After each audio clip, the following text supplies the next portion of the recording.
me retirando da coordenação, obviamente, assumindo aqui o meu papel de representação, Sindicato dos Servidores Municipais, Sindicep. Na verdade, acho que é super importante, a gente super agradece mesmo, né, essa presença, porque a partir do momento que a gente consegue ter a abertura para a escuta do contraditório, a gente pode, inclusive, aprimorar aquilo que precisa ser aprimorado, né, que é a qualidade da educação pública municipal na educação. É poder olhar, de fato, para as questões que estão colocadas e estabelecer outros experimentos. Olhar para a nossa rede e falar onde é que eu preciso acertar. Aqui, aqui, aqui, e a gente poder ir fazendo esse processo. Me chamou a atenção, na fala do secretário, duas questões, né? A necessidade de poder fazer esse experimento, né? A palavra insumos foi bastante forte, né, nesse processo, né, como uma justificativa, né, para poder baratear, né, o gasto com os insumos no campo da educação, e a questão dos profissionais. Pelo menos eu tive essa sensação assim, de poder, olha, isso aqui é importante porque a gente vai conseguir desenvolver, né? Inclusive, respondendo a pergunta, pelo menos, da Fátima, parece que há uma necessidade de tentar baratear alguns processos. E eu não sei até que ponto, para a educação, a gente precisa baratear alguns processos, a não ser que a gente tenha realmente uma visão da educação como gasto, e não como investimento, né?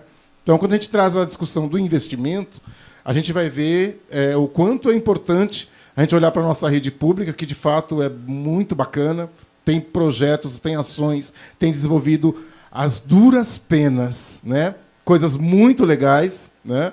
E sem a necessidade da gente poder ter aí esse processo estabelecido da necessidade de eu passar para eu terceirizar a minha responsabilidade. Na verdade, essa é como eu vejo um pouco esse experimento, né? E na questão dos profissionais, né? Seletistas. Eu sei que tem a questão salarial que pesa, eu sei que tem uma discussão de piso nacional, eu sei que tem uma série de questões, mas eu não vi isso presente ali. Qual é a garantia do profissional que vai ser contratado em relação ao salário? Vai ser diferenciado na nossa rede? Vai seguir o mesmo padrão? Né? Ele vai ter alguma chance, inclusive, de poder criar dentro dessa OSC, né, condições melhores de salário? Quer dizer,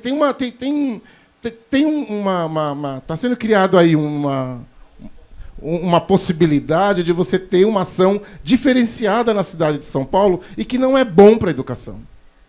Não é bom para a educação. A gente olha a experiência Liceu. Olha a experiência Liceu, um espaço onde eu tive que tirar crianças que já estavam ali, naquela unidade educacional, para cobrir uma necessidade que não era da rede, era do Liceu, para não deixar de existir. Né? Então, assim, me parece que, de novo, a gente abre espaços, né, para tentar abarcar, né, a possibilidade de eu corresponsabilizar terceiros, né, pelo processo de educação. Eu fiquei muito assustado com a questão das metas. São muitas. Eu fico perguntando quando é que eu vou conseguir pensar a educação com todas essas metas para cumprir. Como é que eu penso fazer pedagógico com tudo isso que está listado ali enquanto metas para cumprir? Porque são metas que não ferem diretamente à entidade, à OSC. Tem a ver com os trabalhadores que estão lá. Ó. Dá-lhe chicote para cumprir meta. Vamos cumprir meta. Então, não dá para a gente olhar para essa proposta, né, e vê-la com bons olhos para o campo da educação. Eu acho que está faltando, de fato, a gente olhar para esses 3 equipamentos que estão sendo construídos, lindamente construídos, em locais tão necessários para a cidade de São Paulo, lá na periferia, e a gente ter a possibilidade de olhar para o nosso quadro de pessoal, olhar para os concursos que estão vigentes, complementar esse quadro para essas escolas e falar: Prefeitura de São Paulo está entregando mais 3 escolas públicas diretas. Dinheiro público para a escola pública. Eu não preciso de uma OSC. Eu vou chamar aqui de sem fins lucrativos, mais ou menos, né? A gente olha para o Bacarelli e vê como é que ele funciona nos céus inaugurados na cidade de São Paulo. Né? A gente perdeu um pouco o brilho dos céus da cidade de São Paulo, a partir da instituição e da corresponsabilização com uma outra entidade que não a própria prefeitura. Eu não vejo mais o mesmo brilho que a gente via, né, nos céus diretos, nesses céus que foram inaugurados, nesses 12 céus que estão sobre o Bacarelli. A não ser o Heliópolis, que consegue se destacar de uma forma ou outra, né? Mas os demais não. E a gente fica se perguntando um pouco se é isso mesmo. E eu quero finalizar, deixa eu ver qual foi a anotação que eu fiz aqui. Uma das metas está relacionada à nota de satisfação da comunidade. Secretário, se eu quero, de fato, fazer com que uma proposta seja bem vista pela sociedade, eu invisto nela. Então, essas 3 escolas terão investimento. E muito investimento. E muita mídia. Porque se eu tenho a intenção de ampliar, é lógico que eu tenho que dizer que deu certo. E ela pode até dar certo. Não tem problema. Ela pode até funcionar, o que eu acho muito difícil da forma como ela está estabelecida. Então, eu estou criando aí um núcleo, uma região, algumas escolas, onde é exemplo do que vem sendo feito em algumas redes, transferindo a galera que está matriculada na rede direta para a rede parceira, transferindo para a rede que está conveniada, como aí feito do que foi feito com o Liceu, porque eu transferi crianças matriculadas de 3 a 4 escolas aqui do centro para levar para o Liceu, para resolver um problema que não era das crianças que estavam aqui matriculadas, né? Era do Liceu, de continuar a sua existência.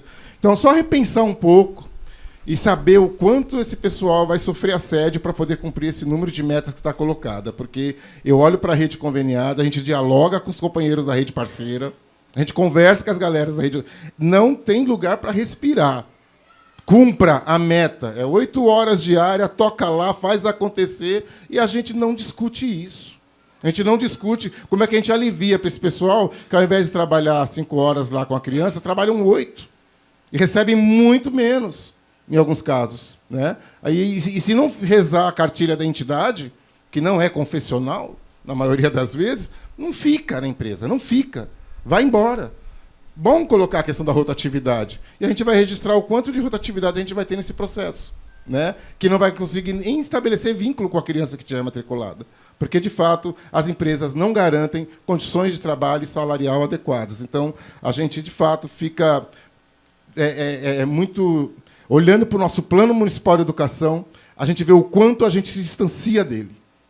E é isso que mais me deixa...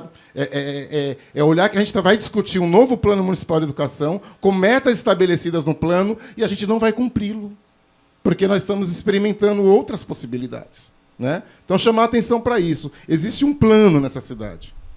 E, nesse plano, não está prevista essa forma de atuação da prefeitura. Então, a gente quer pedir respeito a essa legislação construída a duras penas e que nós vamos reformá-la agora nos próximos meses, né? Então, acho que é importante ter isso em mente também. Obrigado, desculpa se eu me alongo.